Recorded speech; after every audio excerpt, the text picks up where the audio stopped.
What's up, everybody? Levi again from freesalesadvice.com, and just got out of another call, of course, and that's what we do here, is just talk about each and every sales interaction that we have. And there's always going to be some takeaway that you can learn from that interaction. So I just met with the client, did not close the deal right now, but that's the thing, is here's a key takeaway, is if you don't close at that time, you need to schedule the next appointment from that appointment. So that's something that I always make sure to do, as far as if I know I'm not going to close right then and there, then I'm going to say, hey, when can we schedule the follow-up? When can we meet again? When can we talk again?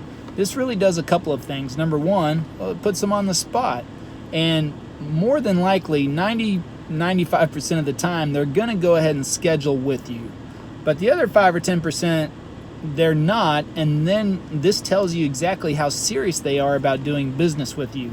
Now, what happens is, if 90% of the time they do schedule a follow-up appointment, then what happens from there is, let's say you do that for a week later, usually what happens is within that week, they'll either call you to cancel, and then again, that tells you whether they're serious or not, or they'll keep the appointment, and from that second appointment, you're more likely to close the business at that time.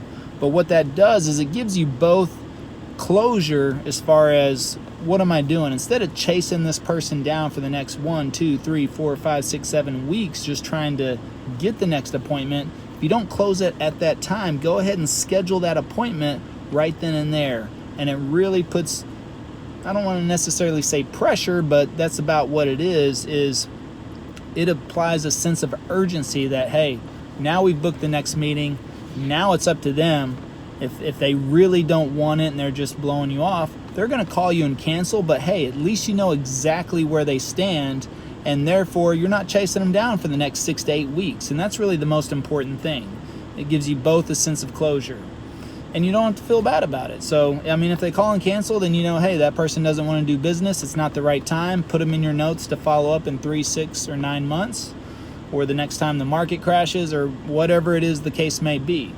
So this client today, she is actually already a client of another person with the same financial institution that I do a lot of work with. So initially, most of the time, most people would look at that and go, well, she already has an account and everything, there's nothing else I can do. But I never do that. I always say, hey, I always just start to have the conversation. So I asked her what I always ask, which is, what were you hoping to learn today? And she came out and, started giving me the information. And what she told me actually is that she has lupus, and, her main concern is for her 11-year-old son, and she wants to leave something behind for him just in case. But at the same time, if she makes it to retirement, and she's only 32, she makes it to retirement, that she will have something to retire on.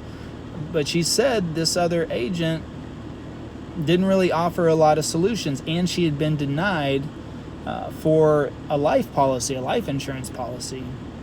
So one of my favorite accounts is, of course, a life insurance retirement plan, or an index universal life policy.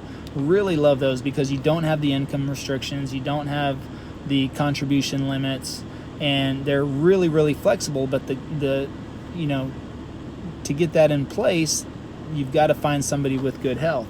And even if they don't have great health, there's still options being insurable. So I looked up in the guide and saw that lupus is insurable. So I was wondering, well, how did she get denied? So I called up the company, and I talked to one of my contacts there that I just met in Hawaii on a conference trip, that you have opportunity to qualify based on production levels. Now, if you're a top producer, then you'll qualify for, some trips or things like that. Well, there's a lot of people from the corporate office at these events, and this is a great time to network and build some relationships. And luckily for me, I had met one of the home office people that is a key player, so I called them up and I said, hey, I've got this issue, you think you can help me out?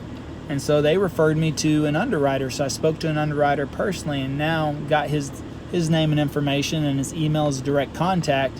And he said, look, he even saw that she was denied over 6 months ago, but said, look, if anything's changed, let me know, send me some more information, give me an update, I'll see what I can do. So just the fact that I had somewhat of a relationship established there with some home office personnel allowed me to get in there and now I'll be able to look at and see if we can offer her something. So, that's one of the key factors right there is develop your relationships all around, not just from the offices you're going into or the people you're meeting with or the people they know, or if you are selling something through a corporate office or a major company or something like that and there's home office people, always try to do your best to establish relationships with people at the home office, especially if you have to call in and ask for favors or things like that.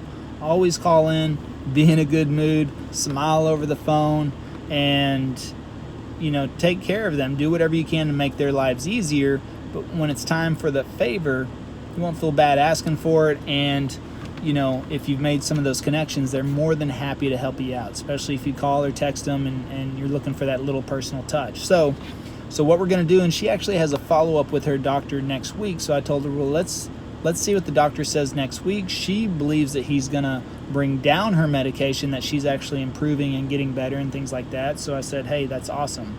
So let's just go ahead and wait until that meeting. And she was extremely happy and extremely impressed. Even though we haven't done anything right now, the fact that I actually offered her some other solutions. I had an inside track. She heard me call the home office and ask specifically for these people, talk to them.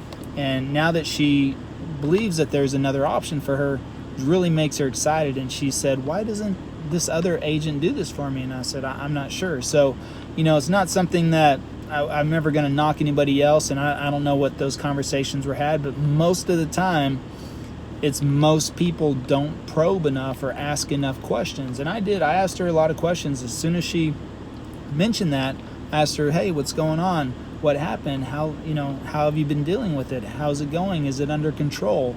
You've got to be able to also, portray some level of empathy and caring. I mean, I always care about my clients, and so I want to know. But if they give you some sort of information like that, if you make it awkward, it's going to be awkward. But if you actually are interested and you want to know about the situation and how they're doing as a person, then ask them.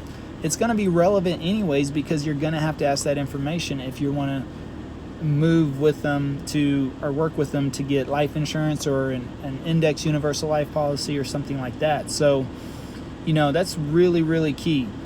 So have the conversation, ask the right questions, be empathetic, and provide solutions. Don't be in such a rush to try to do something that day. So even though, we didn't write anything up right now, I'd rather do a little homework on it and see what I can get on the back end, because I'm more likely to get an approval that way. So whenever that happens, I will give you an update, follow up with the video, and we'll go from there. So thanks again for tuning in, but please like and share if you found this helpful. Also, please leave in the comments if you have a similar situation or if you're having a situation that you're stuck on. Again, that's what this whole community is about, is sharing information so you can close the sale, and of course closing the sale, increased income, and then we're all living a happy life. So thanks again. Have a great day. See you next time.